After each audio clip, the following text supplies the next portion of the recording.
Kaixo zuen moduz, ni mekanika egin nago, astelen buruzuri baten azkenen gorduak dira, eta begiak literalki aurpeitik jauzi egingo zaizkit, baina uste dut merezi da bela, batzuek galdetu didazuelako, erakustea zuzenean, zer erraz egiten dan, Windows 11 zuen ordenagailuan instalatuta baldin badukazue, erdaratik euskarara pasatzea interfazea, ezta?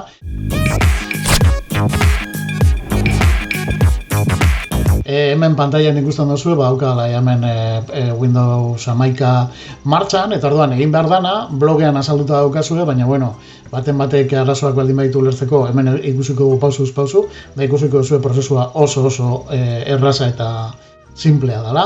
Lehenengo egin behar dugula, hasi menura etorri, eta hemen gaudela, ezarpenen aplikazioa ireki, hemen bilatuko dugu atal diferenteen artean ordua eta hizkuntzari dagokiona, eta aukera ezberdinen artean hartuko dugu hizkuntza eta eskualdea, bai? Horan, agertzen zaigun kuadro honetan, hemen agertuko zaigu ze hizkuntzatan daukan konfiguratuta ordenagailua, eta egin behar duguna da hizkuntza bat gehitu, kasu honetan euskara gehitu nahi dugu. Orduan, hemen bilatuko dugu euskara, eta orduan klik egin, eta hemen urrengoa dioen botoian ere klik egin. Hemen garrantzitsua da agertzen diren aukera guztiak markatzea. Hauek biek esaten diote ordenagailuari hizkuntza paketeak eurak deskargatu nahi ditugula, eta honek berriz esaten dio deskargatu nahi dugun hizkuntza hori nahi dugula Windows erakusteko hizkuntza izatea, ezta? Interfazaren hizkuntza izatea. Orduan, hiru hauek markatuta dauzkagula, hemen instalatzeko botoiari emon, hemen ez dakit konturatu zareten, baina rirrau egin du hizkuntza paketeak deskargatu eta ja esaten digu hemen eskuragarri daudela, eta orduan egin behar dugun urrengoa da gure saiotik, gure erabiltzaile saioa itxi eta berriro hasi, eta ja horrekin ordenagailua euskaraz eukingo dugu. Pausu honek tardatu aldu apur bat gehiago, segun ze abiadura daukan zuen interneteko konexioak, baina minutu pare bat izango da gehienez jota. Orduan hori egingo dugu, aterako gara, hemen sign out botoi honi emon da, aterako gara gure erabiltzaile saiotik. Hemen bagauz berriro ja, hasiera pantailan, orduan sartuko naiz berriz. Eta hemen fijatzen bazarete ja, menu guztiak eta aukera guztiak euskaraz agertzen zaizkit, bai? Hasi menua, gomendatuak, tal. Hemen egin dezakegun beste gozotxo bat nahi baduzue, euskarak eta osoagoa izateko da, berriz etorri ezarpenetara,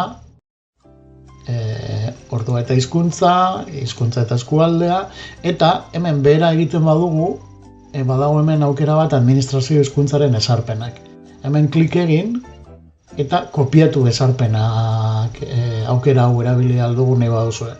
Kopiatu ezarpenak honek egiten duena da euskara defektuzko hizkuntza gisa jarri ordenagailu osoan. Bai? Adibidez, ordenagailua pizten dugunean, ongi etorriko mezua eta hori dana euskaraz jaso nahi badugu hemen egin behar dugu klik, eta sortzen ditugun gure erabiltzaileaz gain sortzen ditugun beste erabiltzaileei ere defektuzko hizkuntza edo euskara jarri nahi badiogu, hemen egin behar dugu klik. Orduan, honi ados eman, eta eskatuko digu, galdetuko digu, aldaketa horiek egiteko orain berrabiarazi nahi dugun ala geroago.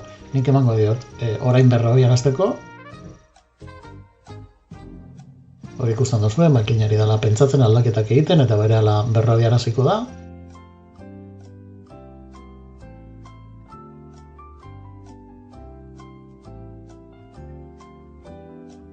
Hemen sistema kargatzen ari da ja, berriz, abiatu da makina.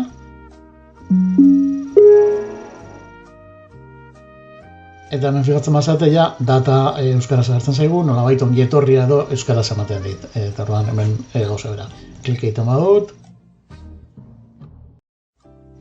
Nire pina edo sartu, eta euskaraz daukat sistema. Ikusten duzu, ez da, 2 minutu, 3 minutu gehiago, ez da, nik uste dut merezi dabela esfortzua egitea, ez? Bueno, badakizu ez ere imar duzuen, baukazue etxeko lanik. Ale ba, gabon pasa.